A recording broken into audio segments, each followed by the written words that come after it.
What's going on, everybody? Zac Rosenblatt here with Mike Kaye at a rainy NovaCare complex. There's a bunch of bugs on the window that are grossing me out. It's really distracting me. Mike had to inform me that there's glass between me and them, so I'm okay. I'm not scared of them. They're disgusting. Anyway, I'm here with Mike Kaye, latest episode in the No Huddle Show. Pretty newsy couple of days, actually. Usually we don't have this much news between a game on Sunday and, Wednesday? I don't even know what day it is anymore. I never do. So Jalen Ramsey will not be an Eagle. We're going to get into that pretty deep in a bit. But first, a couple other news items. Number one, Jalen. See, I told you I've been doing this all day. Jalen Mills is probably going to be playing on Sunday. It seems like he was at practice for the first time since the London game. The last time he practiced was in London, technically. Which was in week 8 of last season, and it's week 7 right now. So it's almost exactly a year. Since he's played in American soil, it will have been a year. Ronald Darby also on the practice field. The biggest news in terms of the injuries, though, is that Jason Peters is week to week, which means in Doug Peterson lingo he's going to be out for probably at least 2 games, I would say. That's usually what it plays out to. So this means we're going to get full Andre Dillard on Sunday. Tough test for him. He's probably going to be going against Robert Quinn most of the day, who's a pretty talented pass rusher. Obviously, he's probably not as good as Everson Griffin, who after a rough start, he held his own pretty well, I thought. I mean, how does this change your opinion on how this game's going to go? I mean, I think we need to acknowledge it. Yeah, I mean, I think I don't think he'll have like one of those Winston Justice debuts where Michael Strahan just killed him. Yeah. But I do think there will be some struggles. I do think Carson will face a lot of pressure in the pocket from his blind side. Does that mean that he'll face a lot of sacks? No, but they'll have to do a couple of design runs out to the right side, which is also pretty, dangerous because of DeMarcus Lawrence. So as it was, this pass rushing duo is going to be a tough assignment for both Lane Johnson and whoever was at left tackle. But yeah, I mean, I think this game is going to come down to how well the lines block for the running game and the passing game. I think this is going to be a trenches battle. Both teams have really good offensive lines. Both teams have really good defensive lines as far as run stopping is concerned. And I think when we look at what Carson Wentz is able to do, especially when he puts on that Superman cape sometimes, he needs to have time to throw. He needs to see open lanes to run through. This is a big first test for Andre Dillard, but like Doug Peterson said, they drafted him for this reason. Yeah, I was going to say, I think maybe there's a little bit overreaction to the way he played at first against the Vikings, but I also think that, I understand the whole reps thing. I think that's overplayed a little bit with this coaching staff when guys struggle, to be honest. But he's a first-round pick, and first-round picks, in theory, should be good enough to play immediately. Whether they're at their highest potential, that's a different story. But this is going to be a very, we're going to find out how ready Andre Dillard is. Maybe this isn't going to define how his career is going to go or anything, but we can learn a lot about him against a really good defense. Well, and to that point, too, when you talk about reps, he has been seeing quite a few reps in the first-team offense because Jason Peters has been limited in practice for the last few weeks. I think Andre Dillard is a guy who probably would be better off starting a game and playing as opposed to coming in. Most guys are. Yeah. But he has a whole week of reps now, but so he's also a young guy who started a ton of games at Washington State and isn't used to coming in as cold. A sub, yeah. So that's worth, considering as well. But, I think he'll have a good ally in Isaac Seumalo next to him. I mean, he's experienced. He knows what it's like to be thrown into the fire. I think when you look at the rest of the line, they're going to have to play really, really well. And, the Cowboys just lost Jack Crawford, right? Yeah, I believe so. The defensive lineman, yeah. Yeah. So, and they're banged up in general, by the way. We can touch on that in a minute, but right. Look, when I look at this Cowboys front, it's very, very strong. But I also don't think there's a massive drop off between significantly aged Jason Peters and Andre Dillard. At this point in their career, Peters has been pretty good this year. Peters has been good, but I also don't think he has been consistent. And I think that's worth monitoring as we go along this season. Yeah, I would agree that it's definitely so Peters didn't miss any games last year technically, but he basically missed like 2 games snap wise. If they can't rely on him each week, then maybe it's Andre Dillard time. It's something we're going to learn. Like if Andre Dillard So, like, hypothetically, if Andre Dillard comes out and is, like, dominant, I don't think he will be, but if he's, like, dominant the next 2 weeks, do you think they just stick with him? Or, I mean, Jason Peters obviously carries quite a bit of clout in this organization, so I don't know how they would handle that. But maybe you adjust his role. Maybe you figure out a way that he starts somewhere else. Maybe left guard. Who knows?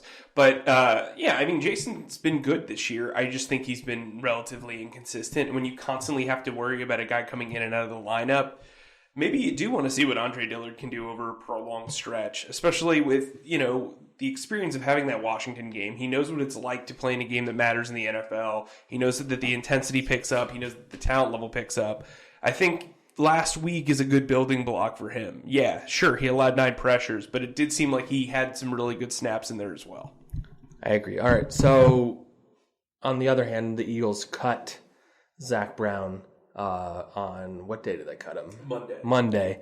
Doug Peterson, he didn't really heavily insist it, but he said no, that it wasn't because of the Kirk Cousins comments. He didn't necessarily say it wasn't a factor. Him and Jim Schwartz both said they need more production out of linebacker. But again, they cut a guy that had started all 6 games and played a decent amount of snaps. So clearly there was something there where he just wasn't a good fit. I mean, you and I had talked about how we didn't think he was a lock to make the team necessarily until Camus got hurt probably. Then he only had 29 tackles and 6 starts, which I know the linebackers don't really get as many opportunities as other defenses, but that's still really, really low for a guy that started every game. In the end, he doesn't seem like he was just a fit on this team, and he wasn't particularly good either. So I don't think they're really going to miss him. But I mean, maybe you could say depth is maybe an issue at linebacker, but I'm not as concerned about that as I am about how cornerbacks have been playing, for example. Yeah, I mean, you're only in 3 linebacker situations maybe 40 to 50% of the time, so it's not like it's debilitating. They really like Nathan Gary. I think he's really good in the passing game. He struggles a bit in the running game. Camus Hill, from what I understand, is ready to go for a full load now. He's kind of been eased back over the last 3 weeks. Part of the reason why you and I spoke about Zac Brown maybe not making the team is during training camp, I had heard whispers that he could potentially be cut during training camp. It just didn't seem like he was a great fit for the linebacker room. And, I think Derek Gunn of NBC Sports reported that he didn't buy into what the Eagles do, which is a very broad way of saying, that's very Patriots-y reason for doing something. Yeah. But, this is a locker room that can really define who fits and who doesn't very quickly. Zac Brown, from what I understand, was very individualistic, which in this locker room doesn't work as doesn't really work. Unless you're Jason Peters, it doesn't really work as well. Yeah. Right. And Jason Peters, to his credit, has been a leader in a lot of great other teammate, facets. blah, blah, blah, yeah. But, I think Pro Football Focus graded him mediocre. He was mediocre. He was below average, yeah. Right, he was below average. I would argue he was pretty awful in a couple of games. But again, I think the Kirk Cousins criticism made him stick out a little bit more. It was bad play on top of that. They put an unnecessary target on this defense's back, as it were, because Kirk Cousins carved them up. 333 passing yards and 4 touchdowns. Yike-a-roni. Look, I think they like TJ Edwards. He can play that Sam role, that 2-down linebacker role. I know Nigel Bradham is dealing with an ankle injury. He left the stadium in a walking boot. Didn't practice today. Did not practice on Wednesday. Look, middle linebacker would probably be Nathan Gary if Nigel couldn't play. Nigel's more of a natural outside linebacker anyway.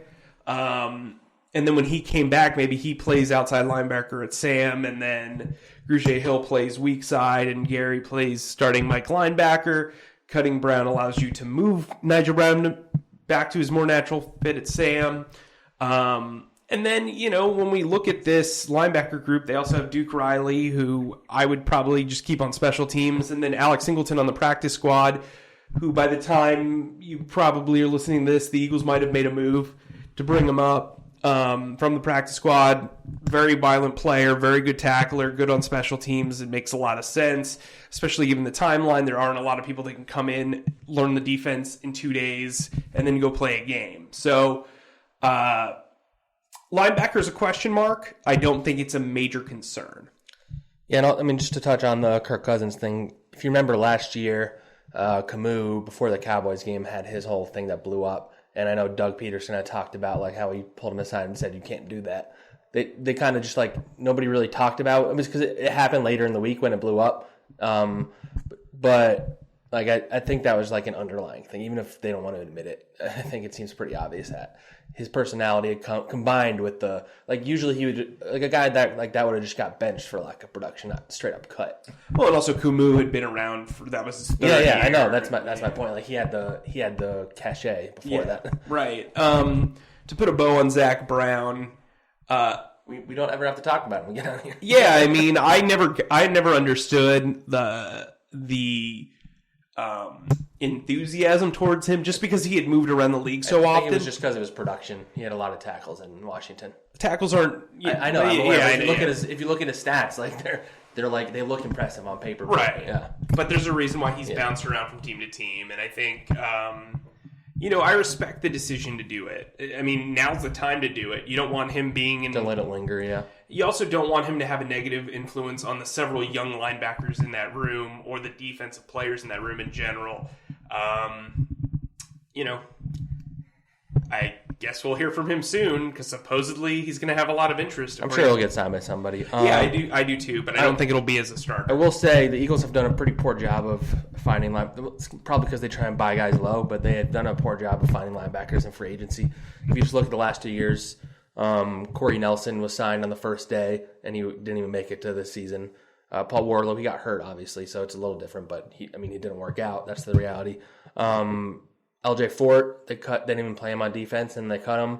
And now Zac Brown only lasted 6 weeks, and they got rid of him. So I don't know what they're looking for when they look at these linebackers for agency, but they haven't really found one since Nigel in 2016. And I guess you could say Camus, he was more of like a claim after training camp kind of guy, so it's a little different. But, I mean, I know linebacker isn't a value position, but you still need to find somebody that you can use in free agency, especially if you're going out to get them that quickly. And I think that could be a low-key spot where they look to bring in somebody from another team and potentially a trade at the deadline. I think a buy low type thing. Yeah, I think linebacker, I think all three phases of the defensive line, linebacker, and corner should all be considered. And then, obviously wide receiver. But when we talk about the trade market, I know there's kind of an elephant in this very small room. Jalen Ramsey got traded to the... Wait, he did? To who? Yeah, he got traded. To another animal logo team. The Rams. So anyway, the Jaguars traded Jalen Ramsey to the Rams for 2 first-round picks and a 4th-round pick. That's a lot to give up. Yeah, of course. But you and I are in agreement that we both would have made that deal. Yes. I understand both sides of the coin. I understand that it's important to have a walking away price because when you indulge, it can lead to disaster. That said, Jalen Ramsey is 24 years old. He is on the 4th year of his rookie contract. You have him at least for next year. You've got the leverage to sign him to a long-term extension. He's the best corner in the league. You're essentially trading... He's basically would be considered your first-round pick for next year because nobody's going to be better than that pick. So then you're basically giving up a first in 2021 and a 4th this year. Right, to have Jalen Ramsey 10 games ahead of the thing. So, look, the price was very rich, and I was told that he was very aggressive in pursuing Jalen Ramsey. The problem is he wasn't aggressive enough. Yeah. For the Jaguars. Does that mean that he wasn't aggressive enough for how he should have done his due diligence? No. But I think you and I both agree that Jalen Ramsey was certainly worth 2 1s and a 4.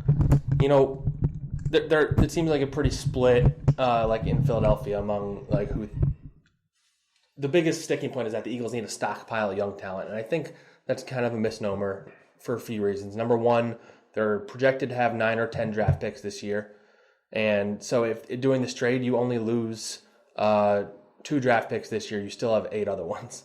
I think that the timing of it, I think people are looking at number 1 pick and thinking, it's a first-round pick. But also if this happened, so hypothetically speaking, if this happened on draft day, the Eagles are picking, let's say, 24th.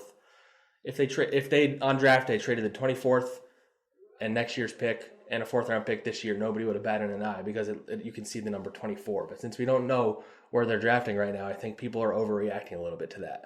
And just one more thing. I pointed this out on Twitter. I got the math a little wrong, but the point still stands. Andre Dillard, their 1st-round pick this year, is the same age as Jalen Ramsey right now. He's like a little less than a year younger than him, and Jalen Ramsey's in his 4th season. So, like, the idea that this wasn't, I get the whole point of salary cap and all that, but that's a different discussion than youth. Like, he's a young star, and those guys Khalil Mack are the only 2 examples of, like, maybe the best player at their position becoming available, and Amari Cooper to a lesser extent. But I at the time, I thought a 1st was a lot for Amari. So what I'll say is this. I think so everybody's talking about how the Eagles have like one of the top 5 oldest teams in the league. Do you know why? It's because they're not drafting well. Yeah. So they have to fill the void with free agency and trades. That's a problem. It's also a reason why Jalen Ramsey shouldn't go against your philosophy. Because A, he's young, and B, he's proven. And you can build around him. Right. And so I think, like, if you want to talk about personality or contract, those are valid arguments. The age thing to me, not that the age thing isn't a valid argument, because I could understand you want droves of younger guys, but when you look at their 4th-round picks over the last few years, if you look at their 1st-round picks, it's not like those guys have been up to par. And so I think, I said this to another media member before we came in here, if you're declining the trade for Ramsey with 2 1s and a 4, those 2 first-round picks better be Great hits. Point. Great you know point. What I mean? So, like, that's the thing. Now the pressure is not only on you to draft well in the 1st round, but you also have the weight of not pursuing Jalen Ramsey to that full extent of your draft pick potential. On top of that, they're about to face the Cowboys in the biggest game of the season so far, and the pressure for that one just went whoosh. Yeah. That's also the sound that I make when I try to get my kid to pay attention when I'm feeding him. This game is very, very important, and landing Jalen Ramsey could have helped significantly in this. Yeah. What I don't understand, too, like, a lot of people talk about the coverage aspect of Jalen Ramsey. Jalen's an incredible tackler for a corner. And when you're going up against Ezekiel Elliott 2 times a year, you're going up against Saquon Barkley 2 times a year, where they can bounce outside and your interior run defense, which you're great at, doesn't work as well. That's a priority for you to have corners that can tackle. And then hypothetically, you would have the 2 Jalens, who are Jalen Mills is a pretty good tackler too. Right. So, Jalen on Jalen Prime would probably be sold on T-shirts. But again, look, you have to have your walking away price. There's no such thing as FU money in draft capital. You can't just give away draft picks. But I trust the value of that sort of deal. Now, for the Rams, it's interesting, right? They've already got Aaron Donald signed to a massive deal. They've already got Jared Goff signed to a massive deal. Those receivers. The receivers, Woods has a nice deal. They've got to re-sign Cup. Like, they also have the offensive line that they're working with. They have a lot of money tied up. Right. If you want to bring back Dante Fowler, there's a lot of money there. They're also in a division where they're currently in 3rd place behind the Seahawks and the 49ers. The 49ers who are undefeated at this point. Yeah. If you're the Jaguars, right, I would go with, let's say both teams offer the same deal, I would probably go with the Rams offer over the Eagles anyway, because they have a more competitive division, 1. 2, they're more likely to be in cap hell next year. So maybe both those 1st-round picks are better than what the Eagles have, because the Eagles right now are tied for the division lead. They've got as good of a chance to win a division as anybody in the conference. Because of how bad the NFC is. Right. And on top of that, Howie Roseman is very conscientious of cap space. He's also willing to make moves to push the team over the edge. So, by taking all things even, the Jaguars were going to go with the Rams. You know what I mean? And Les Snead is apparently a very big fan of the way Dave Caldwell drafts, because he's got 3 of his 1st-round picks now. Yeah, Blake Bortles, Dante Fowler, and Jalen Ramsey. And 2 more coming. Yeah. Anyway. Oh, no, not two more coming. The opposite, actually. I don't know. We'll see. Yeah, who about knows? that. We'll see about Leonard Fournette. He's Yeah, hot and early. who'd they draft this past year? They got Josh Allen, right? Yeah, and before that, it's Taven Bryan. They'll be on the Rams at some point. Just throw them on there. So I will say, I mean, number one, nothing makes Eagles fans angrier than bad cornerback play. Like, this has been an ongoing thing since Asante was good, probably. Like, all the guys they've failed to... And this was a different situation. Like, I saw people early on comparing this to, like, all the big-name guys that didn't work out here, but this was a trade for a young guy as opposed to Nnamdi, who was close to 30, Byron Maxwell, who wasn't good before he came here, Bradley Flett. Like, all these guys they got, besides Asante, like, it was a different situation. Well, if you look at it this way, too, Asante was... Okay, so when Asante was signed, he was, like, the big ticket free agent signing. I mean, so was Nnamdi, but... Like, it was the first time they really spent a ton. Yeah, because for a while they wouldn't go after big-name guys. Yeah. Right. But prior to that, this is why I think Eagles fans are spoiled. So, Bobby Taylor and Troy Vincent immediately get replaced by Lito Shepherd and Sheldon Brown. Then Lito, who wanted more money, is immediately replaced by Asante Samuel. So they had a stretch there with good corners. Everywhere. Right. I mean, they had corners at the... I mean, the secondary, like, they had Brian Dawkins, what was it, like, Michael Lewis for a long time, and Blaine Bishop, and, like... Quentin Michael. Yeah, like, the secondary was just stacked, usually, with guys who... You didn't say Sean Considine, though, which kind of upsets me. No, I'm just kidding. So this all kind of leads to my next point of... They're not going to get somebody who's as good as Jalen Ramsey or as valuable as Jalen Ramsey, but you can still upgrade the position because I don't think it's very hard to upgrade from what they've seen this season. And so I wrote this morning, I listed off, I think it was like 11 or 12 guys that I think make sense as trade targets to varying degrees. I wanted to go through each one, give you my reason why I have them on the list, and then you can just react. Okay. I'll go from worst to first. Okay. All right. So worst is, let's see, how many do I got? We got... I don't know, you put together the list. So there's two injured guys I didn't include in the rankings. That's Jimmy Smith for the Ravens. They don't really need him anymore since they just got Marcus Peters. He's injured, though, and he's older. William Jackson, who sounds like he's going to be out for a few weeks, which would lead up to the deadline. So I imagine he doesn't get dealt now. I know you were interested in him when he was healthy. So number 11, Patrick Robinson. I mean, he doesn't really play much for the Saints anymore. He'd be they pretty much get him for free, I'm guessing. The Eagles know what he brings to the table. He could be depth at slot. I mean, it probably won't happen, but at least it's a guy you know.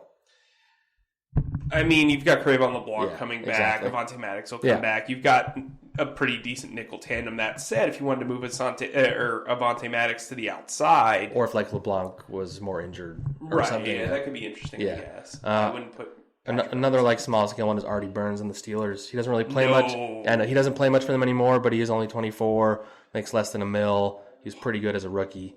Hard pass. Yes. Like I said, it wouldn't cost anything. I was at his pro day where there was a monsoon and he dropped a bunch of footballs. There you go. Terrence Mitchell on the Browns. He started a few games for them this year. He's getting pushed down to the depth chart as they get healthier. He had a really good season for the Chiefs in 2017. He had 4 picks that year. He wouldn't cost much. Also, he's a veteran. Not that exciting. He's probably not really an upgrade either. That's the thing. Like, in order to get an upgrade, you have to look pretty good. So Janoris Jenkins, he had a bad 2018, but he has 3 interceptions already this season. His contract you can get out of if he's really bad, and I don't imagine the Giants would require too much for him, but I also don't think the Giants are going to trade with the Eagles anyway. So from what I heard last year, there was some interest in him. From here last year. Obviously didn't work out, but I will say that the Eagles should be very wary of getting guys from in the division. Look at Miles Austin, Steve Smith. With that. Who was the punter? Matt McBriar, like guys like that. I forgot he played here for a bit. Yeah. All right, here's another one. So did I. Josh Norman. He's obviously not the same player he once was. He's also a guy that I feel like plays better when he's around a winning culture. His contract is not too hard to get out of. The Redskins aren't going anywhere. And this touches on your interdivisional thing, but I mean, I imagine he wouldn't cost that much in a trade either. He's Carson Wentz's biggest supporter too. Yeah, true. It's really weird. Yeah, and he always he hugs Carson after the games. If you could get him for a 6 or 7, I think he's I think he's done. Yeah. I mean, he's been getting burned to a crisp. He's probably just an upgrade over Orlando Scandrick as opposed to an upgrade over Jalen I don't Ramsey even or know whatever. about that. Yeah. I think he's better than Orlando Scandrick. Yeah, he probably is. I've just watched him get burned a ton. This one is interesting, but it's a little tough because of the contract. Desmond Trufant, sorry, I said that weird. He's 28. The Falcons are very bad. I imagine they're going to accept that they're not making the playoffs pretty soon. But his contract, he's making almost $11 million next year, almost $12 million the year after that, and almost $13 million the year after that, and it's a little hard to get out of the contract. But well worth an it. Upgrade over what they have. Well worth it. That's a deal that you make, saying, "Hey, look, this is our new Shelton Brown." Yes, you make that deal. I mean, that's the thing. Like you have the cap part is hard, but I'm sure Howie could figure something out there. Yeah, you just renegotiate the contract. Just get good players in here. But even if they're under contract, that's better. I bet you could probably get him for a third. Number 5, I had Logan Ryan from the Titans. He's going to be a free agent this offseason. He's 28. He's from New Jersey.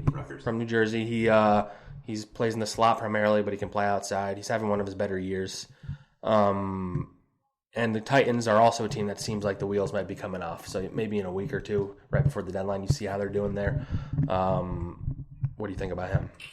They don't really need a slot. A little bit smaller. They don't need a slot cornerback necessarily, so it doesn't work perfectly. Yeah, but he's a little bit smaller. If you just want to get good players in the mix, that feels like kind of like a Golden Tate thing where I don't know if there's a plan. And then the one is his teammate, Adoree Jackson, I have next.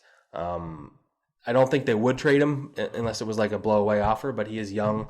He's only going to make, I think, $2 million base salary next year, which is all they would have to pay him. Talking about having to bring in young players, he'd be a young player. He'd also be an upgrade as a returner. He was a very good returner in college. I don't know if he's returned for them in the NFL. He has. What do you think about Adoree? You've obviously seen a lot of him. He's fine. He did get burned by Mark and Michelle in the preseason. I think he was overdrafted, but you don't have to take on that burden once you trade for him. Yeah, so cheap contract. Yeah, it depends on what they'd want. I'd trade a day 3 pick for him. Yeah. So now getting to the good ones. Number 3 is Chris Harris. He's kind of right in Howie Roseman's wheelhouse. Last year of his contract, 30 years old. I think PFF has him as like the 8th best corner or 9th best corner in the NFL this season. He'd be their number 1 corner immediately. What do you think about Chris Harris? The main reason why you would push for him is he's Corey Unland's project. Yeah. So before he left Denver, I think you can get him for like a 3rd round pick, by the way. Yeah, I mean, if the Broncos are open to it, I think it's a good trade. The problem is, if you're trading a 3rd round pick for him for a rental, I don't think he's going to get you a 3rd round compensatory pick because he is older. I'd want to sign him to like maybe a 2-year extension. And again, here's the thing. You're trading away your ability to draft a younger player for an older asset. So how are you bringing in a youth movement? Yeah. That's why that argument to me makes very little sense. Yeah. Go on. But you're saying Harris would be a good move. Yeah, I would. He'd probably be the likeliest one on this list, to be honest. Probably. Number 2, I have Xavien Howard. It's unlikely they would trade him considering they just signed him that contract, but the Dolphins also have done a lot of weird things, and they pretty clearly just want as many assets as they can collect. Very Sam Hinkie-esque. His contract was 5 years, $75 million. He's only 26. He's not having an amazing year. I don't know how much that has to do with him being on the Dolphins. It's very possible. That's a lot of it. But again, he's young, under contract, and then you have a cornerback locked in for a while where, they're going to lose probably Ronald Darby, or if they don't bring him back, Jalen Mills this offseason. I think we both are very high on Sidney Jones' future. Rasul could be good, and Avante, if he gets healthy, we need to see if he actually has improved from last year. But this is a guy that's already established himself as a good cornerback in the NFL. I'd probably offer a 2nd and then ask for them to pay part of his salary next year. Yeah, I think I said a 2nd and maybe like Douglas or Jones. I mean, look, if they would take Jones in a 2nd, I'd even give them a 5th in there too. Yeah. I think you need to get this guy out. Sidney Jones. I think it's time. Change of scenery would be good for him. Yeah, honestly. for his own benefit. There's a lot of... I don't know if this is the right city for him. There's a lot of Marcus Smith, is what I'll say. Marcus Smith, who's still working out for teams, by the way. Hey, God bless him. He's not in the XFL. And he was only drafted here like 5 years ago, which is kind of wild. It feels like it was a decade ago. Didn't he say talk that shiz? Did he? Yeah, didn't he say that after the Seahawks beat the Eagles during the 2017 season? That's funny. I didn't realize. And then number 1 is probably an obvious one, Patrick Peterson. P2. PP. The Eagles who almost... you said PP. PP. I said PP. We're so cool. I think Joe Banner has told a story about how they almost traded up to get him. Going into his draft. That was like the lockout year, and there was like something weird, so it didn't happen. Yeah. So basically, from what I understand from the tweet, is the lockout basically stopped them from negotiating what they were able, like what the actual visual assets were. Yeah. But so anyway, so Patrick Peterson, he's going to be making his debut because he's been suspended all year. But before this year, he had never missed a game in his career, which is wild. I think it's like 7 years. Made a Pro Bowl every year. Been a 3-time All-Pro, I believe. Again, I would rather give up 2 firsts for Jalen Ramsey than 1 for Patrick Peterson because he's 30 or turning 30 soon. He's obviously would be a massive upgrade and an absolute stud here, and I think the fans would love him. He could return too. He's a good returner. I don't know if he's done that in a while. I would imagine Roseman has been on the phone with Steve Keim quite a bit. I don't know if being on the phone with Steve Keim necessarily accomplishes anything because that guy is not good at his job. So, but I imagine it would take a first-round pick, at least. So if I was the Cardinals, I'd trade him before this game. Yeah. Don't put him out there and then just, you know what I mean? In case it looks like he's not the same player or something. Right. I'd make this deal. I would trade a 1 for him because the 1's probably going to be in the late 20s. Yeah, and he's worth that. So you're essentially trading a second-round pick. And his contract's pretty reasonable. I think he's only making do I have it written down here? $12 million next year, $7 million this year. Yeah, I mean for a top 10 cornerback. And you're gonna probably rework this deal, I'd imagine. And you can add a couple years onto it and reduce that hit. He's also kind of been the Anquan Bolden of defensive players for this team. For some reason, the Cardinals draft every player that the Eagles want. For a while, I think he not only solidifies your secondary, but he can be a Malcolm Jenkins style leader. And if you do decide to move on from Jenkins in the next year or two, he can inherit that spot and still play pretty well. This team likes LSU players. They just traded for Duke Riley. They drafted Jalen Mills. So, whatever. Whatever. All right. So didn't Benny Logan go to? I think Benny Logan did go to LSU. So did Toby Weathersby. He was on practice squad. Toby Weathersby, who just got drafted. Was he in the XFL? Yeah. Good for him. We're rooting for you, bud. Before we go, water gun to your head, which of these guys do you think the Eagles wind up with, if any of them? How did I get this water gun? And why is it to my head? Trying to be nice so we don't put a real gun there. Yeah, that's probably true. It's not good to get water in your ears, I would say Harris makes the most sense, probably, from an economic and from especially if the Broncos lose again this week. I feel like maybe there'll be one. The circle of trust or whatever. I mean, they know what they would be getting there.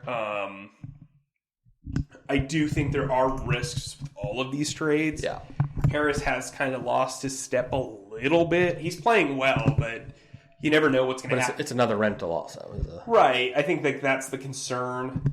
Patrick Peterson would be a slam dunk to me. Yes, and he's the one that fans, I think, they would forget about Ramsey real quick. Yeah, I mean, I still think it would be like giving up 1 instead of 2 for Ramsey. I still think I would have rather the Ramsey one, but... Well, yeah, because you're looking at it from like a long-term standpoint. Yeah, exactly. But I think this team's window is probably the next 2 to 3 years. Yeah, especially as those like offensive linemen and Fletcher Cox. Like, you can see how stuff falls off the rails. Like, look at the Seahawks. The Seahawks have been contending forever, but they've never really been contending the way they weren't as dominant. They won the Super Bowl, and then they lost the Super Bowl, and then it hasn't been. Right. Atlanta. Look at Atlanta. I mean, how much they've struggled the last 2 years. Yeah, so, that's one of the ultimate, just... everything going wrong after they got so close. I mean, Dan Quinn's he's going to get fired. He's probably going to get fired 3 years after going to the Super Bowl. He's a defensive coach, and they have the worst defense in the NFL. Right, which is why Trufant would work. Trufant would probably be my second pick. That you would want as opposed to actually. Yeah, here I'll give you a top 3 of most likely, and then So I would say top 3 most likely: Harris, Adoree Jackson, Trufant. Then I would say of desire, I would say Peterson, Trufant, Harris. Do you think Peterson winds up staying in Arizona? I do, because that organization's terrible and they don't know what they're doing, and that doesn't make a lot of sense. Maybe he gets traded this offseason and then they lose the value. If I'm them, I want another number 1 pick so that way I can get the wide receiver that I need and want right off the bat to help out my young guy. Yeah. All right, well, I'm going to read off some of the comments because I asked for them and you guys gave me them from after the game on Sunday. You obliged. I obliged. So we got Josh Aracena. says there's no chemistry with this team. Seems like they're just playing to play. Sounds like our podcast. That was pretty funny. All right. Sean Sinise. This team is more than a piece away. Definitely need to draft some fast corners and a speedy wide receiver next year. Even though they are tied for first, they will not be able to get deep in the playoffs with this roster. Not sure if Mills and LeBlanc will help much. I think there's some fair points in there. Like, as we see here today, I don't see them going deep in the playoffs, right? Yeah. I think it's kind of as we see here right now. I think it's kind of a similar situation to last year. Yeah. Somebody making fun of me for pronouncing Minneapolis wrong. Yeah, I didn't want to correct you. I didn't want to pull a U and correct you, but you said it like 4 or 5 times. Did I really? And no. I almost laughed in your face 2 of those 4 times. Oh, boy. The Jamie and Candace Palmer couple comment. Oh, my favorite. You start commenting on stuff with your wife, just for fun. Just like, hey, couples that comment together stay together. Yeah. One of the worst games they've played yet. Howie needs to make some moves. Doug definitely overthought the Jake Elliott pass play. Maybe if we're not going to have D-Jax back, go get someone. Let's use Fred Ward. I think they mean Greg Ward. I like that. Fred Ward sounds like like a grandpa or something. Fred Ward sounds like a fullback from the 80s. Or the speedster on the practice squad. I'm guessing he means Marcus Green. Jace Move 10155512. They should fire Grill already. His play calling does not help our offensive struggles in terms of available players. He doesn't call plays. I know his press conferences are bad, but he's not the play caller. His press conferences are bad. I'll say that. We can say that much. Jason Young, at least they didn't lose to the Jets. Fair enough. Bleach Your Work says the team misses Frank Reich 100%. I 100% agree. LSPR 215. Maybe I haven't really been paying attention, but what happened to the RPOs? They do say that they still do run RPOs. They do run RPOs. Maybe not as much as they did with Foles. Well, yeah, Foles, it was almost exclusively RPO. But yeah, they are not. They're not running them as much as they used to. Carson doesn't necessarily need them in theory, from what they say. But I've seen the offense, and I think they could probably benefit from that. This guy. There's another guy who says he stopped listening because I kept saying Minneapolis wrong. Sorry to disappoint you. A lot of Vikings fans I don't feel like reading. Let's see. And on that note... Okay, I'm going to read this one. I shouldn't, but I'm going to.